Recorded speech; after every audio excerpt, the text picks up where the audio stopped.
In this video, I'm going to show you how to enable or disable autofill in Google Chrome. Let's get started. First, open the Google Chrome browser. Click on the three vertical dots in the top right corner, then scroll down and select Settings. From the left-hand menu, click Autofill and Passwords.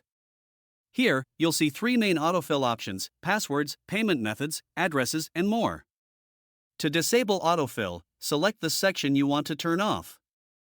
For example, to stop payment information from being autofilled, click Payment Methods and toggle Save and Fill Payment Methods off. Next, go back to Addresses and More, and toggle that option off if you don't want Chrome to autofill your addresses. Finally, for passwords, open Google Password Manager. To stop a website from being autofilled, find the site in your list and press Delete. This removes the saved password and prevents Chrome from autofilling it in the future. And that's it. Your autofill settings are now updated. If you found this video helpful, let me know in the comments, and I'll see you in the next one.